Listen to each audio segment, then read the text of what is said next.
Abraham Alexander, everybody. Wow. My man Gustav. Thanks, my friend. Hey, you're playing the Crystal Ballroom tonight here in town. Super exciting. Your latest album is Sea Suns. Am I saying that right? Seasons. Seasons. Sure. All right. Yeah. Seasons or Sea Sun? Because it's interesting because it's got sea with the slash and then suns. So I was thinking maybe there's a double meaning. Maybe it's Sons of the Sea and also Seasons.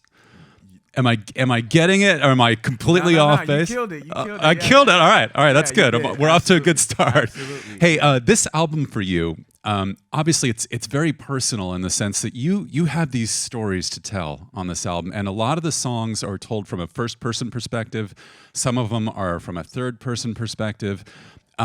Just in looking at this music, would you say, Abraham, is this like a way for you to communicate to people the story in general, or is it sort of therapeutic for you as well? Tell me how this all sort of works, if you will. Yeah, I think it started just being something cathartic for me, and I just wanted to, when I picked up the guitar, it was like therapy. And for the first time, I learned how to really push the limits for myself. Wow. And before that, it was just pushing the limits for others and figuring out like how can I be the best person for someone else, and then holding the guitar was like how can I be the best person for me. And that journey took me to self-discovery and forgiveness and awareness, and yeah, it was just like there wasn't this ulterior motive of I want to write this music and like get these many fans. Sure. It was, I want to write this music to really understand who I am. And Wow. I want to write this music to know me better and to love me better.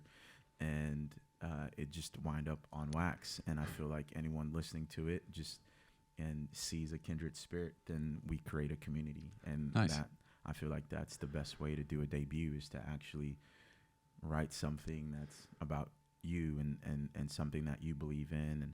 And now we're here.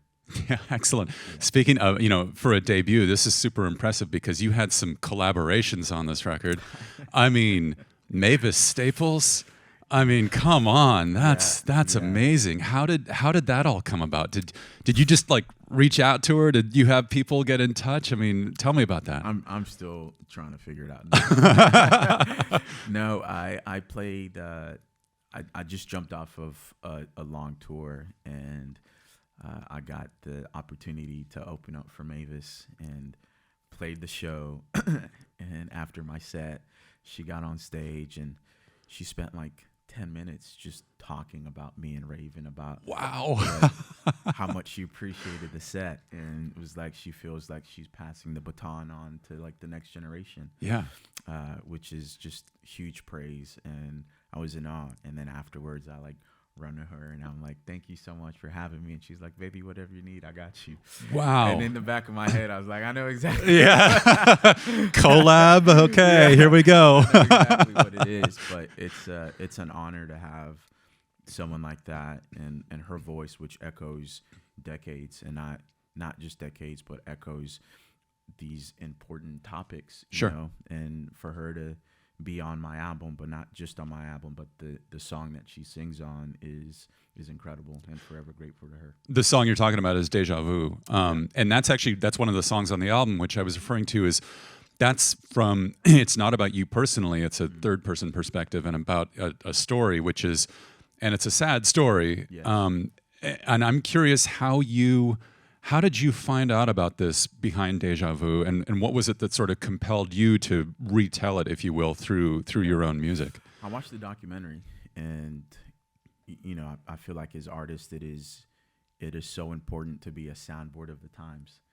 And Deja Vu is about a young child named Khalif Broider who was wrongfully accused of stealing a backpack, and because of that, he was sent to Rikers Island, which is the worst prison in the States, and never saw a judge, didn't see a lawyer, but they were trying to get him to sign a plea deal. Mm-hmm.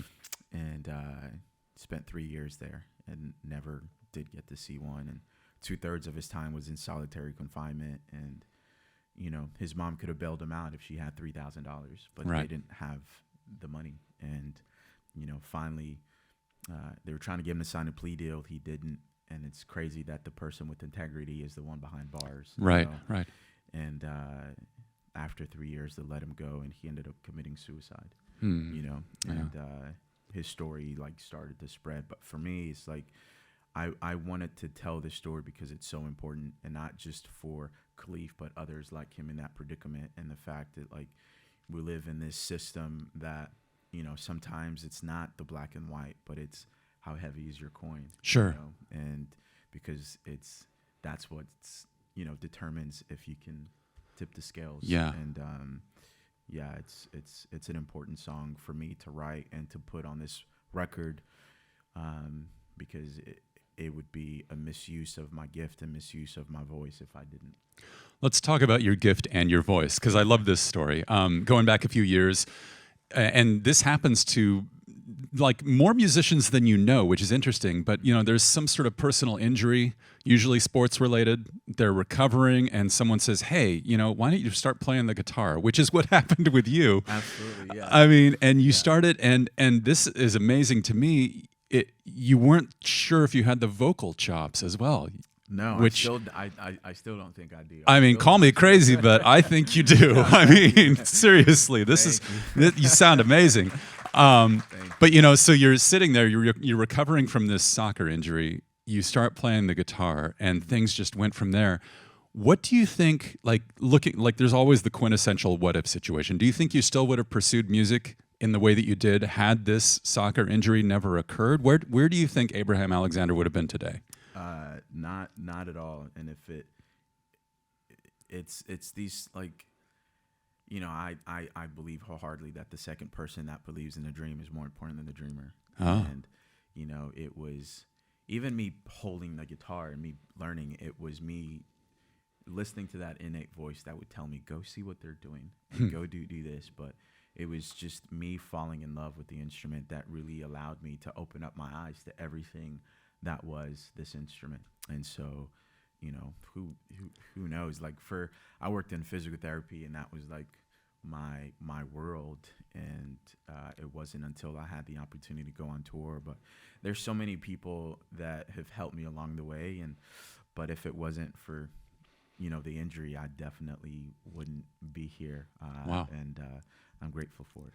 All right. Well, we are grateful for you. You have your voice, you have your instrument, you have the new album Sea Suns, which is out, and you're playing the Crystal Ballroom tonight. Abraham Alexander, thank you so much for coming and playing for us. Let's hear a few more songs. And once again, thank you. Appreciate it.